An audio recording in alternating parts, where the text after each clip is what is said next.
Thank you, folks. Thank you. Great numbers. The test will be administered right after lunch. And a special thanks to Sarah, who flew in from Vancouver for her presentation of Travel Clicks numbers. We appreciate the extra effort on her part. Now it's my pleasure to begin the award ceremony for the Hunter Conference Award for Excellence and Inspiration. This award was created to celebrate an industry leader who has exemplified high standards in leadership, citizenship, and innovation, and who has been an inspiration to the industry. This is our 9th annual award, and you can see the previous recipients of this award. There's quite a distinguished group. Each has a unique story, but they're known to all of us in the industry as folks who have truly inspired and led us over the years. To introduce this year's award winner, I would like to invite to the stage Rick Schultz, Senior Vice President of Hotel Operations Focused Service Division of Hilton Hotels. Rick is also the son of our award recipient, Ray Schultz. Rick?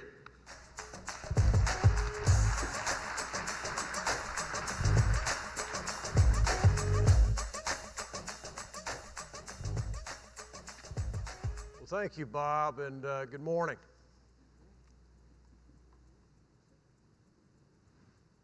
So what do you call a guy who's the son of a Pennsylvania coal miner who grew up with limited means, yet ended up as the CEO of Promus Hotel Corporation? A guy who earned an ROTC scholarship to Penn State, flew Air Force F-89 fighter jets. I think he's still going 600 plus miles an hour. Landed at IBM and became the lead account executive for the development of the Holiday Inn's holodeck system, and later dreamed up and launched the Hampton Inn hotel brand. Now, this is a guy who's always been able to see the next big thing, but who has never forgotten the importance of family, friends, and principle.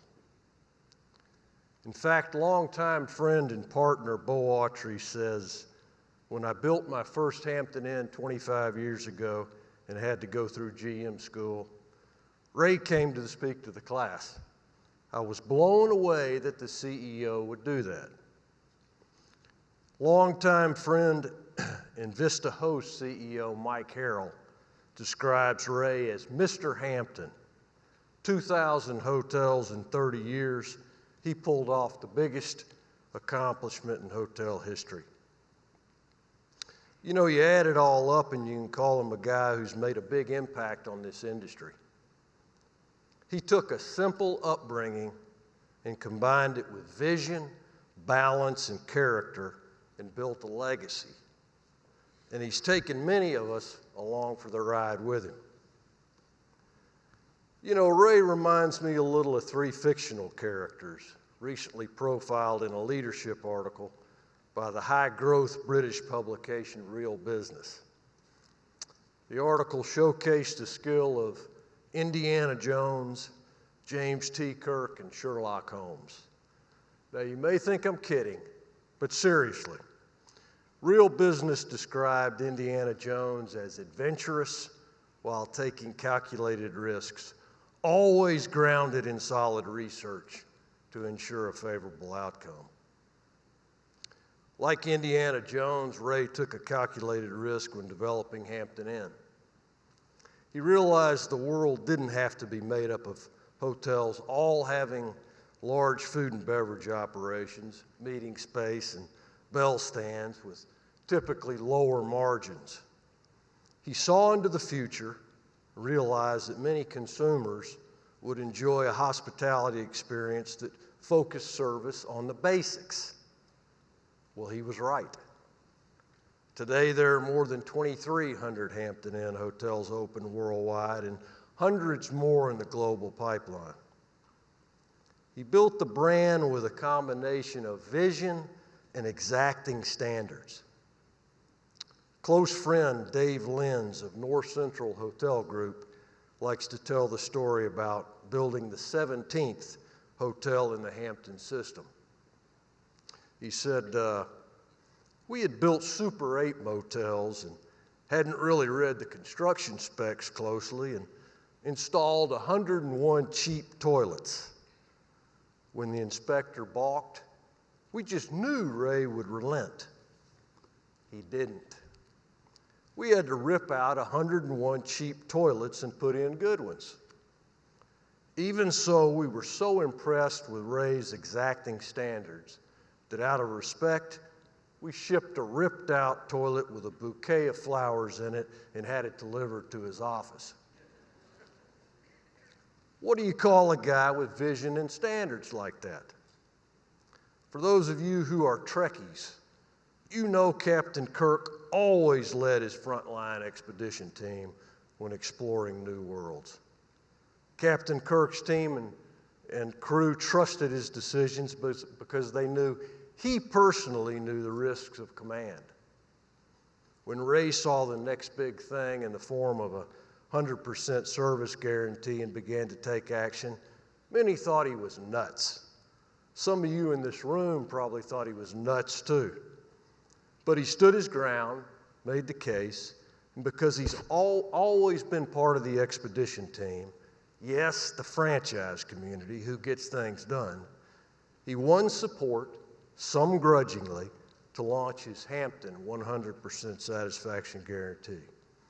It worked and set the brand apart in the industry. Now that was 25 years ago, and it's still working.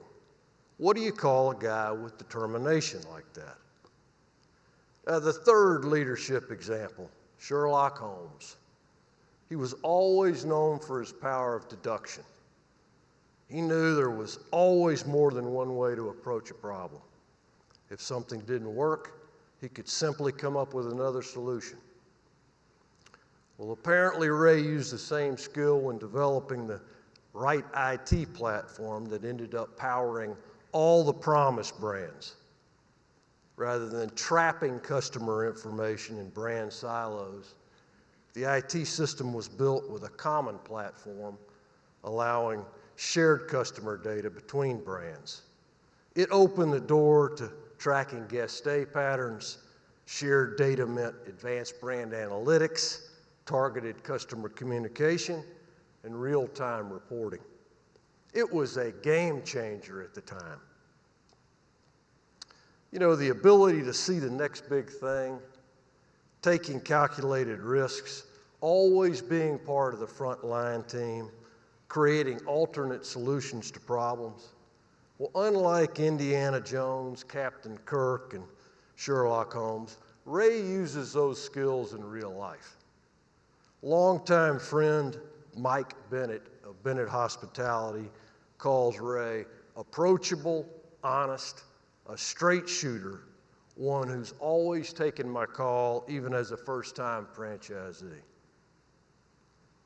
You know, bottom line, Ray has touched the lives of so many, yet he's best known for balancing work and life. He's a tough boss and a proud dad. Loves telling stories about his kids and grandkids. He loves Montana, the outdoors, fly fishing, and can probably outshoot us all. He's the first friend to emerge when you need help, and he gives generously of both his time and resources. If you make a mistake, he's quick to say, "That's okay, just fix it. Now let's move on." He knows what's right, he expects what's right, and he does what's right, even if it cost him in the short term. What do you call a guy like that? Well, you call him balanced, you call him grounded, you call him led by a moral compass, you call him fearless and dependable. Well, I proudly just call him Dad. So please help us welcome Ray Schultz.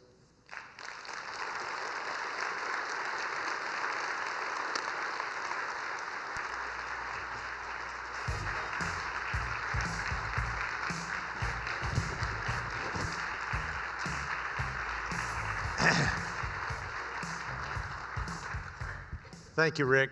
And it's now our pleasure to present to you, Ray, a token of this award and something for you to hang somewhere, perhaps in Montana or maybe in Memphis.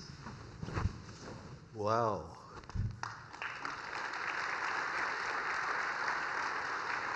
Congratulations. Thank you very much. you. Appreciate it. Well deserved. You and the Hunter family. Thank you. Thank you.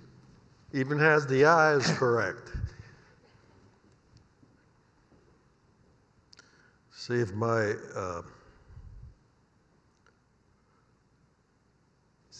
portable teleprompter works here. Needless to say, this guy Ray must walk on water, but he really doesn't. It's very difficult to follow an introduction like that, and I know that I'm going to owe son Rick something when I leave here. But I appreciate it, and it makes it even more special to be here and to be awarded something like this, to have my son introduce me. But I'm really accepting this for all of the Hampton Inn owners, general managers, employees of the Hampton Inn system.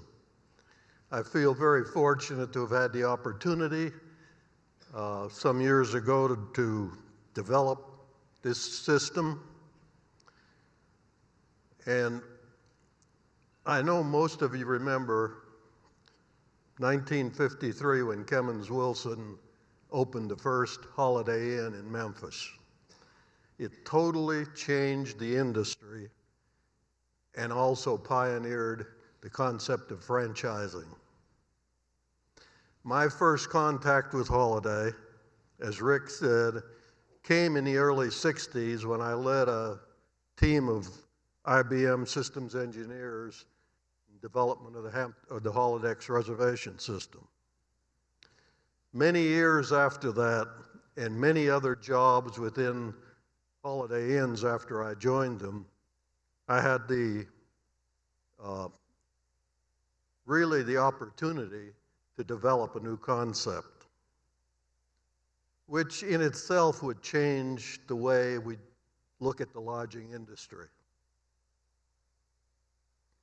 As the mid-scale, full-service hotels and chains aged and the freestanding, family-style restaurants multiplied, the need for lodging with food service decreased, while the opportunity for a new concept emerged.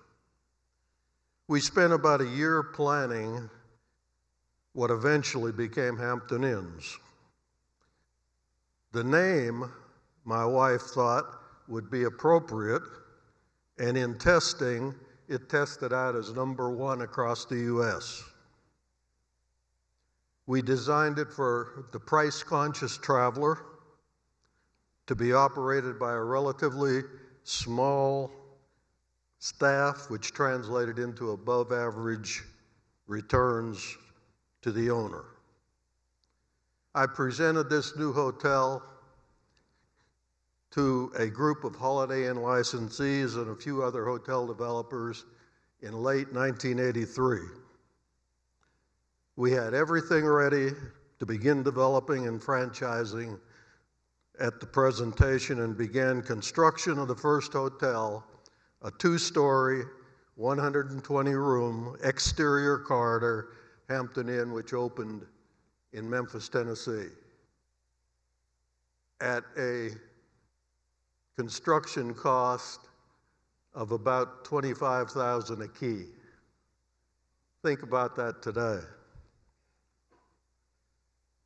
I can't overemphasize the importance of our early developers. Some were successful Holiday Inn licensees, like Mike Harrell, Darrell LaPointe, Steve Schwartz. Some were developers of other brands, like Dave Lenz, who sent me the toilet with the flowers in it, H.P. Rama. And then there were others new to the business, like Phil McNeil, who started Equity Inns, Bo Autry, and Michael Bennett, and many more. They took the initial risk of coming into a development of a very unknown brand. By my observation, I'd say that they've been very successful, and they continue to build Hampton Inns and Hampton Inn suites in the markets that were ready for development. 5 years after the launch of Hampton and the sale of Holiday Inns to Bass PLC, we looked for something to differentiate the brand and began testing a service guarantee. The 100% satisfaction guarantee became more than a statement.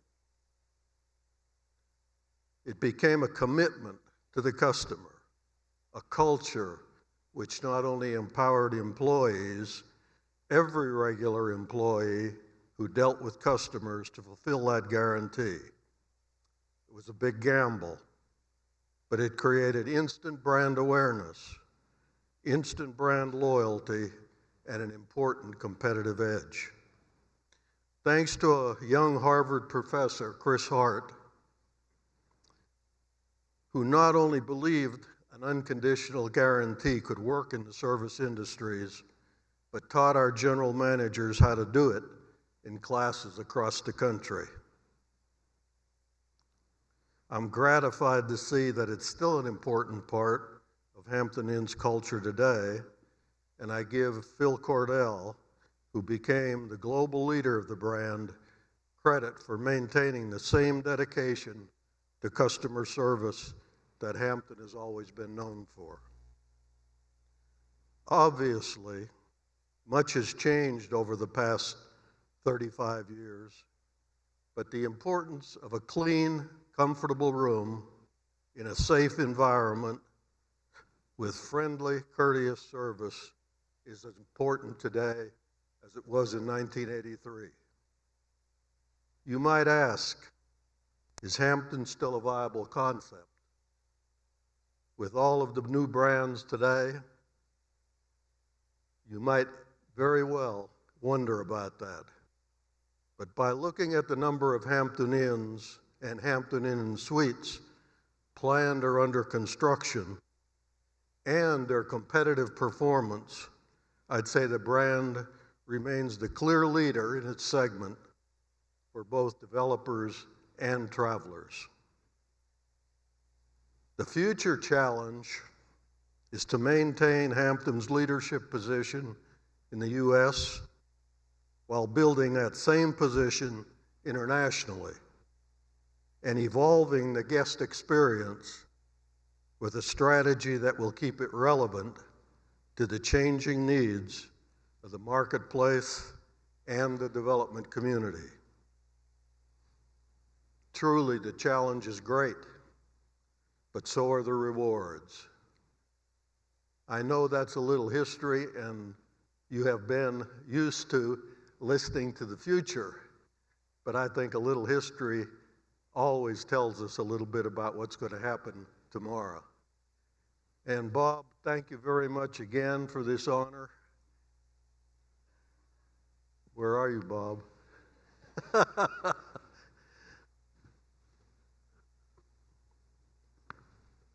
There we are. I cut it off too short? No, you did great. Thank you, Ray. Okay. And thank you, folks. Come on, Ray.